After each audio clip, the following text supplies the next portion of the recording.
Hi all, welcome to P&E Challenge number 8, Expedition version. I'm WatchWolf92 here with my awesome friend Stormguard798. How are you today? Thank you very much for having me. I am doing great today and I'm very, very excited to see what all these excellent players have brought to this expedition challenge. Right, so one thing that's a little bit atypical just in terms of scheduling is how there's just a bunch of Expedition TNEs into the Expedition Open. So last week we saw Game Grump able to win with an Argenport deck. And we see some people literally just copying the list and playing it today. So maybe one of those if it's not broken, or maybe if it's too broken, like don't fix it type of thing. And then, but we're still gonna see some of the players of last week, either these Xenon or Destruction decks. But some people are also trying to attack the format from a different angle too. Absolutely. As we saw last week, Argenport and Xenon were the two clear-ish winners, I think, of the format. But there has been a lot of innovation, uh, especially on ladder the past week or so. And and looking at the deck lists, I'm sure that we'll stumble upon some of these decks in subsequent rounds. Uh, Right? just a quick question. Oh, Just sorry. a quick question for you, Watchwolf. Yeah. If it were you, right, you log on to the Eternal Client and you're trying to get your first win of the day, what right now is the deck that you bring to the Expedition ladder queues? I'll probably bring some sort of Xenon deck. I really like the Xenon 5 drops. Just I think Vikram is still really good, and I like trying to play a 2 faction deck in this sort of metagame. I know that the 3 faction decks can be a little bit more powerful, but if I'm just trying to get first one of the day, and even in a tournament setting, I'd rather just be allowed to play not Mulligan. Absolutely. How As about we you? will see from a lot of these players' decks, there it is possible to pull off some it is possible to pull off some 3 faction power bases, but it does come at a pretty significant cost, especially with the tomes early game, as well as the Zoltan Conclave, forcing you to take incidental damage. How about you? What would you bring? I would bring the FJS Unleash deck. It hits really, really hard and has an amazing long game plan. Um, uh, Maybe for the first end of the day, trying to rely on something as variance heavy as, say, the Miner's Musket combo out of the Unleash deck might be a little iffy. But I think the deck is just so well positioned in the metagame right now that I think you can do really well with it. So right now, we're going to hop into our very first feature match of today. We'll be seeing Kroge on Argenport mid-range control against Hammertime on Praxis. Uh, so Kroge is literally running the list that Game Grump won with last week. Having seen uh, Game Grump put this deck to very effective use last week, what do you think about it right now? Yeah, I think it just is playing a lot of the good cards and is able to play a lot of into the threats other people are playing. So you get to play Parliament Elder and Lunar Claw, which I think are two of the best threes right now in the game, and kind of just curve out, and then you get to play these powerful fives in the Black Book and Gift of the Auroch Bank. And I think even if people know that this deck's coming, it's kind of hard to meta against it. Especially these FJS decks that you mentioned with Miner's Musket. Like nothing remains is still able to interact with any sort of flooding of the board unless if there's some sort of charge unit. Since they don't have access to that in the turn cycle, it should be fine. All right, so we're hopping into our feature match right now. Looking at both players' hands, I don't think that I would keep either of them. So, as either player right now only has one type of influence, which, when they're looking to cast double influence cards, such as Doonhill Clan or Fierce Magniventress in each of these decks, doesn't seem like a very effective proposition. So, definitely a mulligan for me from both. How about you, Yep. Watchwolf? Yeah, I agree. So one thing that's great about Eternal that you kind of just plan for the first mulligan, being allowed to have this equal distribution of 2, 3, and 4 power hands, and there's really no need to risk it when there's kind of no cost and but both these decks would much rather have a 3 or 4 power hand anyways. Getting a free look at that pretty beneficial. Like Right. in Kroge's hand, so the Argent port, the names are backwards, but we'll get that off the rank. Um, I probably still wouldn't keep this even if I had both factions. So sure, you have some interaction with the Hiddenga rope, but you're looking to be able to play your 5 drops on time and just statistically 2 power hand on the that you're not going to hit that often.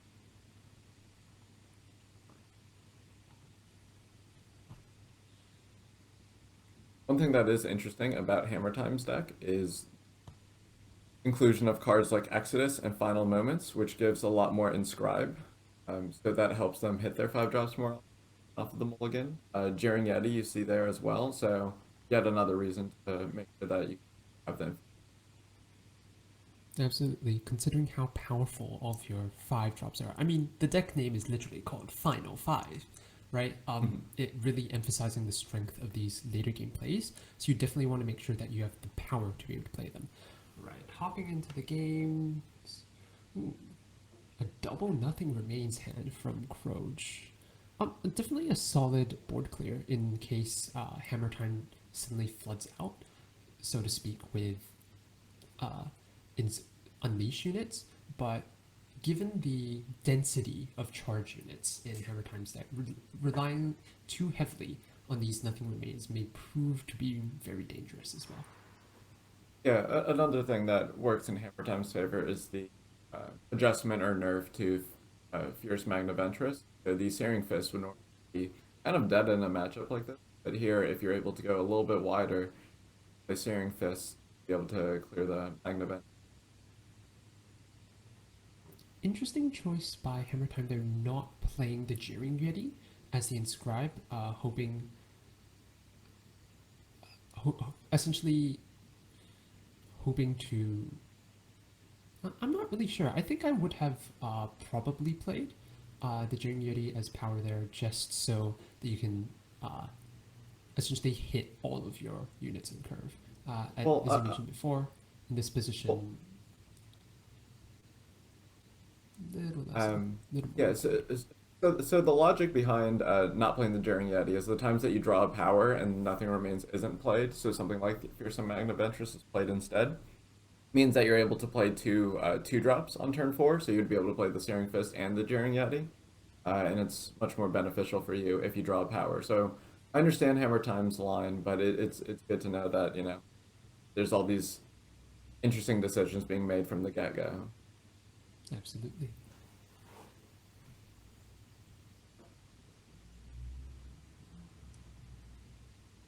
So Parliament Elder is kind of just one of the linchpins that kind of keeps the deck together. So it helps prevent some too aggressive draws with its nice 2/4 body. Sure, it doesn't have the 5 health, so it's not able to survive cards like Shrivel or this, but still able to be serviceable on defense. But we see it on offense being able to start to ramp up, making future Stormhawk playing platings a lot better. Smart play by Kroge there. I think just valuing the fast speed of the Shrivel there, just so that if Hammer Time does play some kind of charge unit with 4 or less health, that they'll be able to snipe it there instead of threatening their face. Yeah, Nice one thing that's cards. also really cool about Shrivel is being able to combine Shrivel with things like your Relic Weapon to be able to take down slightly larger, forcing it into combat. There's norm. Your Parliament Elder stunned, or you might. Absolutely, yeah. Shrivel with relic weapons called a hit has just been absolutely fantastic.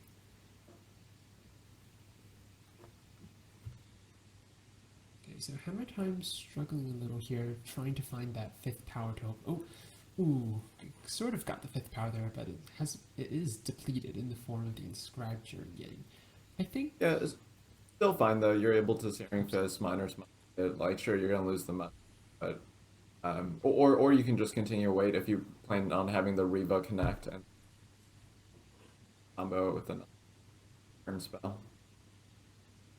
Absolutely. I think considering how Hammer Time sorry, Kroge doesn't really have any good targets per se for Miner's Musket. I definitely think it could be worthwhile just to fire it off there to get the discount on whatever card is on the top of your deck. Uh, Yeah, Mainly yeah. because So Hammer, yeah, yeah, so what you can do here if you want to is you could Riva the Parliament Elder, attack, and if you act, play the Myers Musket, and then be able to kill the Parliament Elder. But all of that is very contingent on the fact that they don't have call to hit, slay, any fast way to prevent the collision, in which case, if you Parliament Elder, then you don't get the value of the damage. absolutely. Ah, Parliament Elder, such a good card. I definitely slept on it, so to speak, when the set first released, but after having played it in Throne and now Expedition, it is a very, very strong card. Just having a flying Unleash unit, as we saw with Insect Swarm, is very, very powerful, especially for breaking through board stalls. Yeah, last week when Theo asked me what were cards I was looking to build around, Parliament Elder was towards the top of my list. It's just being single justice also helps it quite a bit in making things.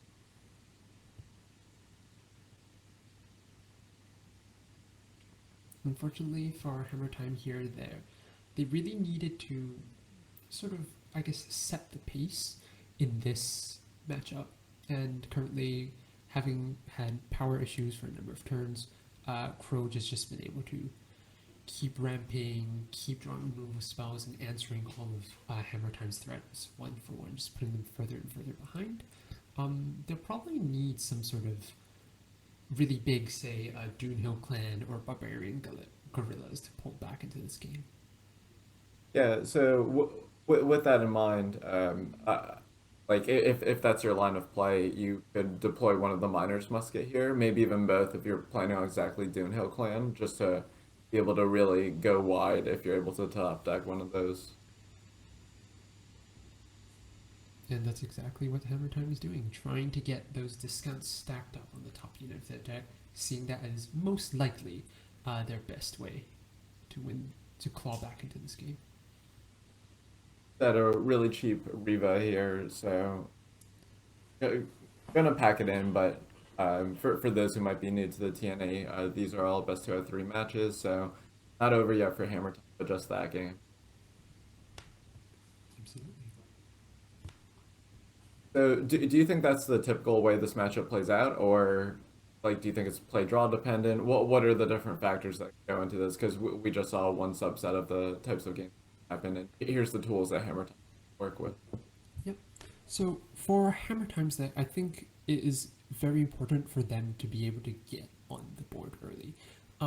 With the texture of these mid-range decks, these time-based mid-range decks, uh, they are extremely susceptible to getting swept.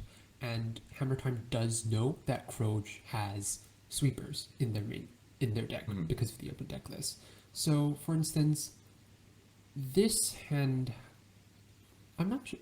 I'm not sure if they're on the play or the draw, but for instance, this hand, well, might be it might be okay against a more general list. It might also be a little bit too slow.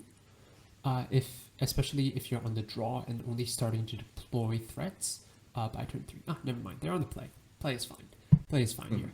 I think just because the Steward of Prophecy is going to do a lot of work against Black Book, even against Furious Magnificence or Parliament Elder as well, if they happen to have it in hand. And the Inferno Phoenix is also going to be quite difficult for Crouch Yeah, to deal with. Steward of Prophecy isn't a card that we've seen a lot, but is definitely a kind of a role player metagame call, especially against all these powerful 5 drops and just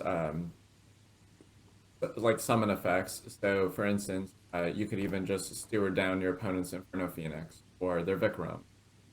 They're playing that card for a reason other than just its literal stat line. Absolutely. I mean, we've seen how powerful effects like Sharp Tactician or the Mystical Shackles have been in this minute, and that's because this silence effect right now is extremely, extremely powerful. Kudos to Direwolf Digital for putting the Steward of Prophecy in their pre-made tournament decks that are available in the store. Go get them. They're they're actually pretty good if once you start to move all the cards into four ofs. Those decks are quite strong.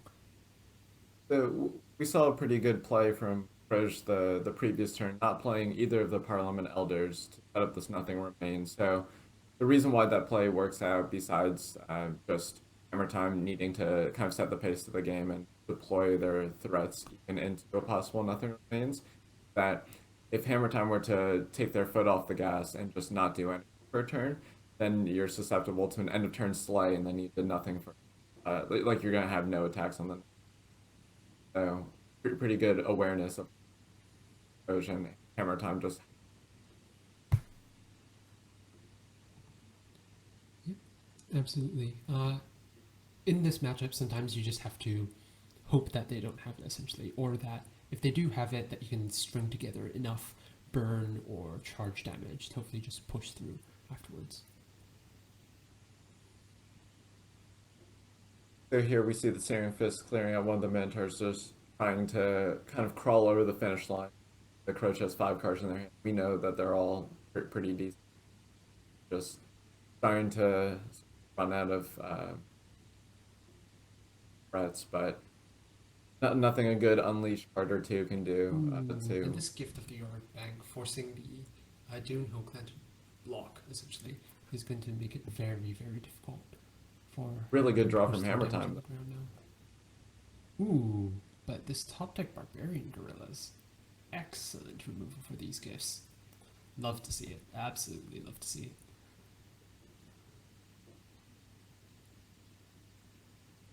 And one one Unleash card deserves another pretty good Unleash card. So the stat line of the Parliament Elders, the score are gonna prevent the Gorillas from being attacked. So maybe hoping to find a card like Exodus, but really just trying to cobble together the last few points of damage.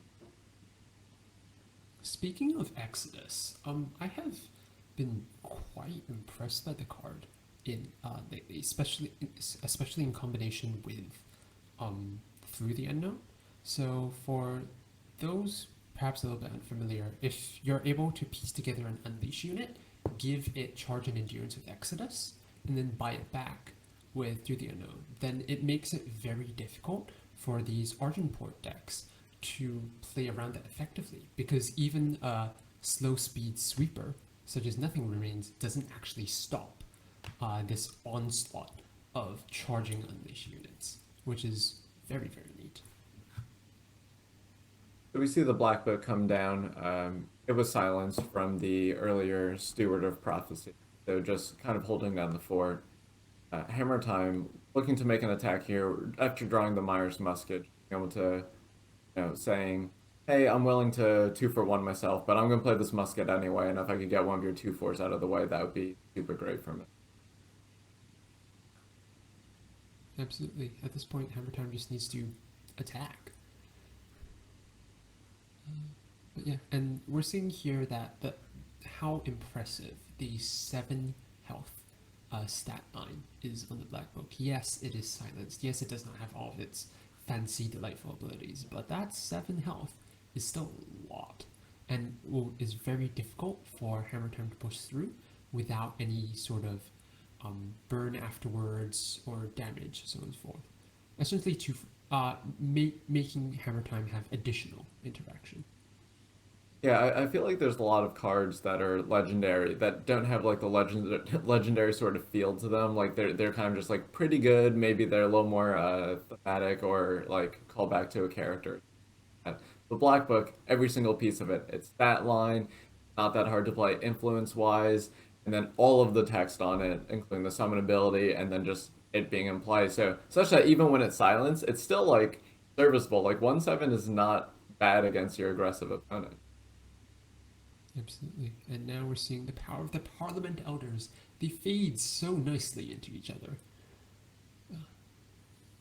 Yeah, it's definitely a really interesting combo. Just being able to, deploy some Parliament Elders, make some connections. Maybe if it dies, you're able to draw another one either from your void or from your deck, and then deploy more Parliament Elders.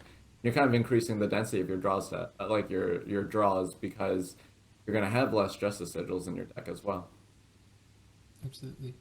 And I was initially reticent on Parliament Elder, especially in the three faction Unleashed list, because due to the nature of having, well, three faction influence requirements, you naturally have to run less Justice Sigils. But even if you only get, say, 2, 3 hits off your Parliament Elders, that's a lot of ramp. And you really don't need that many copies of your Unleash unit before it becomes pretty insurmountable for your opponent to deal with. Especially if they don't have a sweeper or a board clear of any kind, such as the Praxis decks, the Xenon decks, and so on and so forth, looking to compete mostly with just stats alone.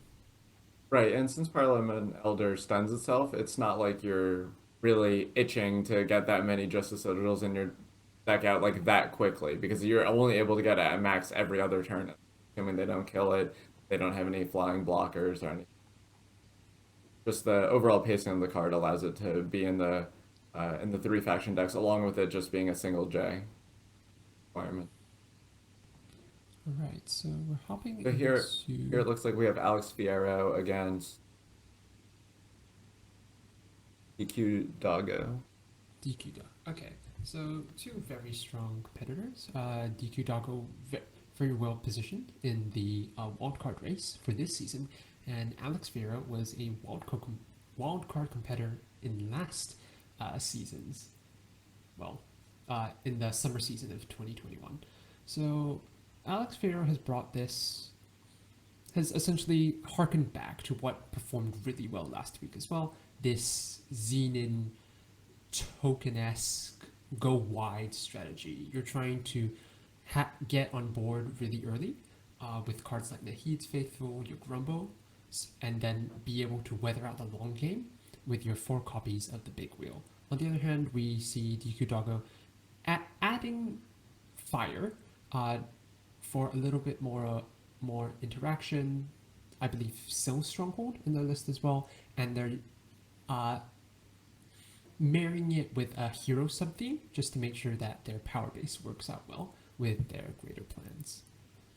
We've seen both archetypes do very well last week, so it'll be interesting how this matches up against each other. I think I do think it's pretty close either way.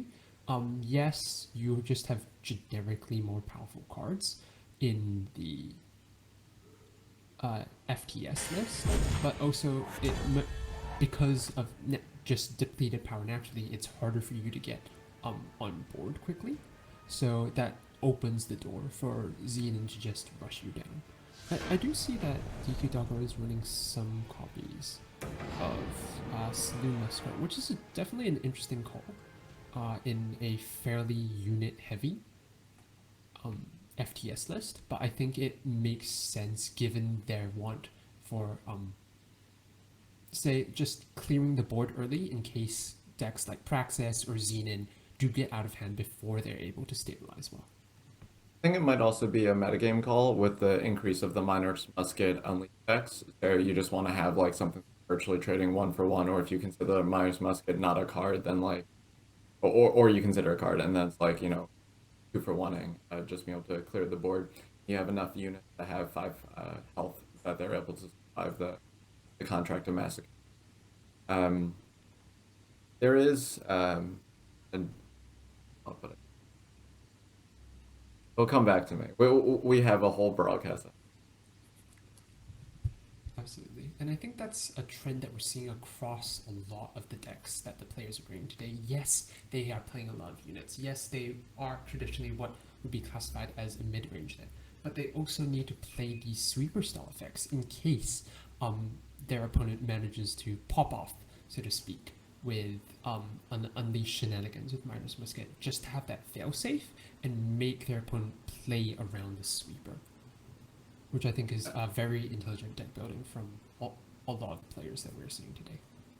I do remember what I was going to say. So I was actually thinking this morning when I woke up about the big wheel and just other ways to be able to utilize it. And I forgot to look at the expedition card pool list before we started the broadcast, but I believe Copper Conduit is an expedition still. It And is, yes.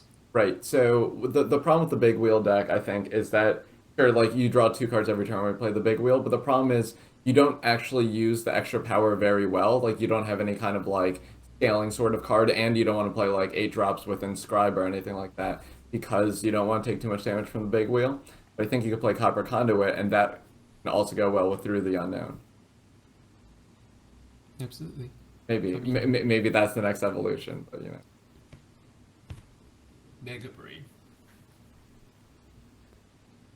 So I think we're trying to, just bring up another match, but it's nice to see some diversity today, but along with some of the role players from last week. So it's kind of I feel like between these 3 weeks leading up to the Expedition Open, we're gonna see some nice like actually tangible metagame progression. Like not everyone has time for ladder, not everyone is at the same rank in ladder, so not everyone's seeing the same thing. But whether or not you're playing in this awesome free to play tournament or spectator, you're able to experience the meta game kind of on a first hand basis. Oh, it appears that all the matches for round one has been completed. So I think we're gonna take a quick break, and then we'll be back later with round two. See you guys shortly.